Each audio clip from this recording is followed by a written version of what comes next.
Hello friends, this is Sanjay Sahi. जैसा कि हमने लास्ट टाइम किया था संडे से आते हैं, तो आज जो हम करने वाले हैं, आज हम कहेंगे फिरता रहूं। के सर का है, काफ़ी अच्छा सॉन्ग है, आप लोगों ने सुना होगा। तो मैं उम्मीद करता हूं जो लास्ट वाला सॉन्ग होगा संडे से आते हैं, आप लोगों ने प्रैक्टिस कर ली होगी। जादू तेरी नज़र, लैला में लैला, 1 2 3 बहुत सारे जो वीडियोज़ है वो मैंने अपलोड कर रखे हैं। अगर आप नए हैं तो आप इस चैनल पे तो आप पहले वाली वीडियो देखें। आप लोगों को अगर आप स्टेप बाय स्टेप सीखना चाहते हैं तो आप लोगों के लिए गुड न्यूज़ है कि आप जो मैं सिखाता हूँ, एक बार नहीं कॉर्ड सिखा दिया, गाना सिखा दिया।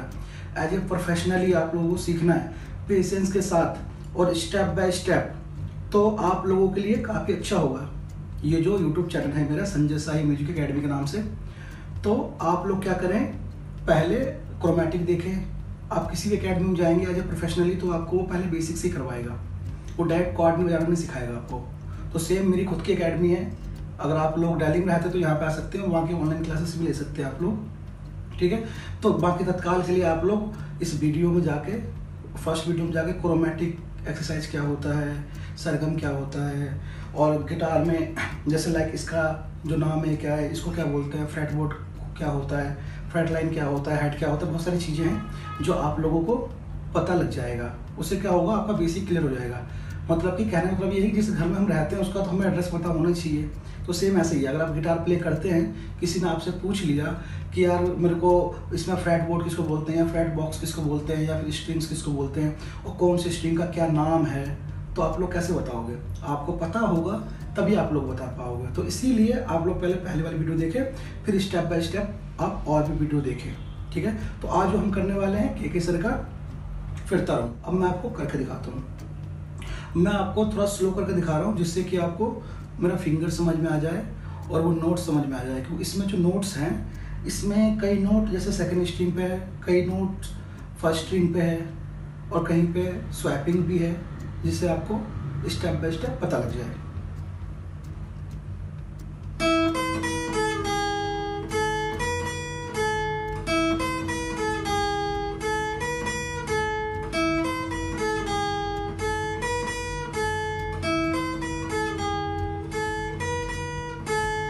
फिर यहाँ पे खत्म हुआ, फिर यहाँ पे फिर से देखना।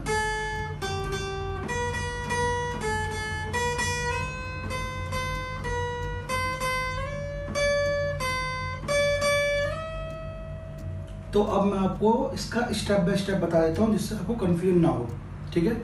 अब जो फर्स्ट नोट है इसका, फिरता रहूं का जो फर्स्ट नोट है, वैसे हम इसको 4 टाइम करेंगे। जो मैं डिस्प्ले पे लगाया है आप लोग देख लो, उसमें क्या लिखा है, 4 टाइम करना है। और उसी में से वो जो उसकी वॉइस है उसकी धुन आ जाएगी, फिरता रहूं दर बदर मिलता नहीं तेरा निशान, तो उसमें आ जाएगा, हो गए जुदा कब मैं जिया तुम्हें कहाँ मैं कहाँ, उसी में आ जाएगा।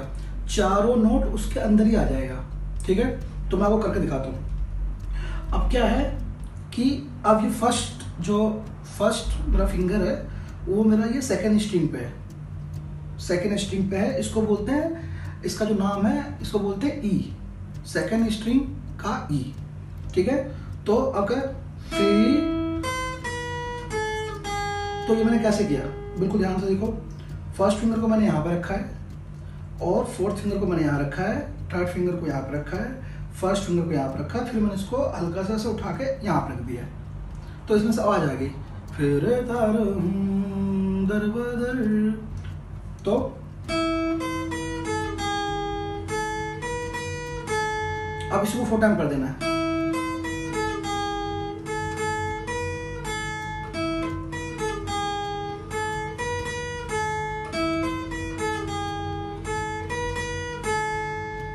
यहाँ तक कंप्लीट है, 4 टाइम मैंने किया। उसके बाद फर्स्ट फिंगर को यहाँ पर रख देंगे। वो तो मैं आपको ऐसे उठा के दिखा रहा हूँ, उसे उठाना नहीं है, वो फ्लो जब करोगे तो ऑटोमेटिक यहाँ पे आ जाएगा ये, ठीक है। तो तेरी यादों में यहाँ से आएगा, फिर यहाँ से तेरी यादों में आएगा, तेरी खोया मुझको,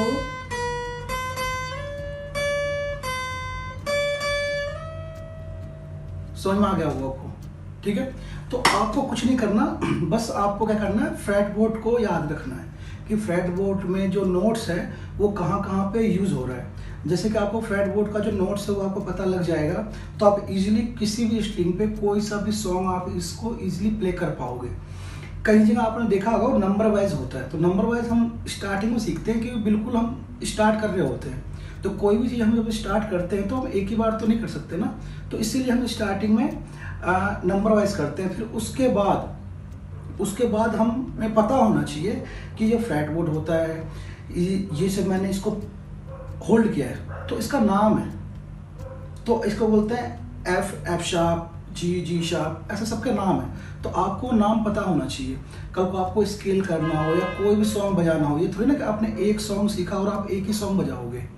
गाने तो बहुत सारे हैं ना पूरे वर्ल्ड में, है ना। अब वेस्टर्न भी गाओगे तब भी फार्मूला आएगा, अगर आप इंडियन गाओगे तब भी फार्मूला आएगा, कुछ भी गाओ, अगर आप बंगाली हैं, पंजाबी हैं, मराठी हैं, भोजपुरी हैं, कहीं के भी हैं, मतलब बिहार के हैं, कहीं के भी हैं, तो फार्मूला यही चीज़ होगा। लफ्ज़ अलग अलग हो जाते हैं, लिरिक्स अलग अलग हो जाती है, लेकिन जो धुन होता है, जो नोट्स होते हैं वो तो वही होता है, ठीक है। तो आप लोगों को बिल्कुल जो 12 नोट्स है आपको पता होना चाहिए कि 12 नोट्स में कौन कौन सा नोट्स होता है। तो इसके लिए मैंने जो म्यूजिक थ्योरी वाली वीडियो है वो मैंने अपलोड कर रखा है इस पर, तो आप लोग पहले उस वीडियो में जाएं, म्यूजिक थ्योरी वाली वीडियो में जाएं, उसमें आप स्टेप बाय स्टेप उसको आप समझें पहले, क्योंकि वो जब समझेंगे आप तभी आपको ही आएगी। म्यूजिक जो होता है वो सब में होता सबका सेम ही है, लेकिन वो होता क्या है, गिटार में अलग तरीका होता है, पियानो में अलग तरीका होता है, अब मैं वोकल सिखाता हूँ हारमोनियम में, उसमें अलग तरीका होता है, लाइक वेस्टर्न। और हमारा क्या होता है, इंडियन क्लासिकल म्यूजिक, भारतीय शास्त्रीय संगीत, ठीक है। लेकिन अब क्या करते हैं कि हम भी जब तक हम किसी आर्टिस्ट को ये नहीं बोलेंगे तो भाई बी माइनर दे, तब तक वो समझेगा ही नहीं। क्यों, मोस्टली यहाँ पे भी वेस्टर्न का कह सकते हैं कि हमारे माइंड में है, उसके अकॉर्डिंग निकालना पड़ता है नोट्स वगैरह, तो हमारी मजबूरी हो गई है वेस्टर्न में बोलना, ठीक है। अगर आप मान के चलिए किसी शो में जाते हैं, जैसे लाइक मैं शोज़ वगैरह भी करता हूँ, शादी पार्टी एंगेजमेंट वगैरह मैं जाता हूँ शोज़ करने के लिए, तो वहाँ पे भी जो मेरे जितने भी वादक होते हैं, जैसे कि लाइक कोई तबला वादक है तो मैं उसको बोलूँगा ए शार्प, उसको ट्यून करो। तो अब ए शार्प क्या है, वो नोट्स है, वो स्केल है, ठीक है। अब मान के चलो मैं उसको इशारा करूँगा, लाइक दूसरा काला क्या है, वो डी शार्प है, ठीक है। तो अपनी अपनी लैंग्वेज है, लेकिन आपका क्या होगा, या मैं इसको ऐसे बोलूँगा टू डी शार्प दो। आपने देखा भी वो कई सारी वीडियो में क्या होता है, जो आर्टिस्ट लोग होते हैं वो कहते हैं कि बी माइनर दे दो, या सी शार्प दे दो, या डी शार्प दे दो, या जी मेजर दे दो, बहुत सारे स्केल्स हैं। तो आपको इसके बारे में पता लगेगा, और मेरा मकसद ये है कि मैं आप लोगों को स्टेप बाय स्टेप समझाऊं और बताऊं, जिससे कि आपका बिल्कुल मामला क्लियर हो जाए। एक ही बार नहीं कर सकते स्ट्रमिंग, अब करोगे तो फिर नहीं आएगा, मज़ा ही नहीं आएगा, आप छोड़ दोगे। तो इसीलिए मैं कह रहा हूँ आप लोगों को, पहले आप स्टेप बाय स्टेप जाएं, फर्स्ट वीडियो में जाएं, क्रोमेटिक देखें, सरगम देखें, और आपका और भी स्टेप बाय स्टेप सॉन्ग है उसको देखें, उसके बाद आप ये वाला गाना कीजिए।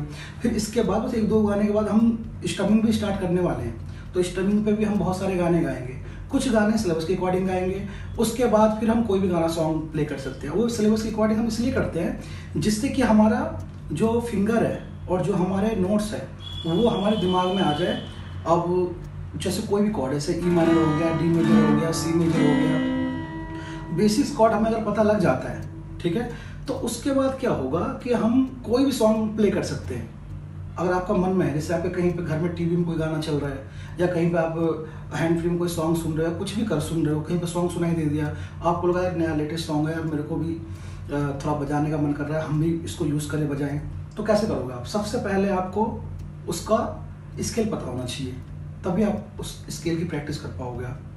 तो मेरा कहने का मतलब यही है कि आप स्टेप बाय स्टेप करेंगे तो ज़्यादा अच्छा होगा, भले थोड़ा टाइम लग जाए, लेकिन संगीत में क्या होता है, बहुत पेशेंस चाहिए होता है। संगीत तो हर किसी को पसंद है, लेकिन पेशेंस बहुत चाहिए होता है। जब आपके अंदर पेशेंस होगा और ऑटोमेटिक आपको संगीत आएगा।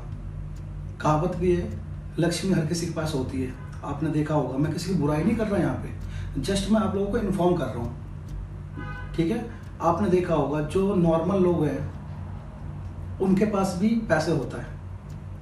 आप मान के चलो कोई चोरी करता है बंदा, कोई डॉन है, कोई कुछ भी है, चोर बदमाश, सबके पास पैसा होगा।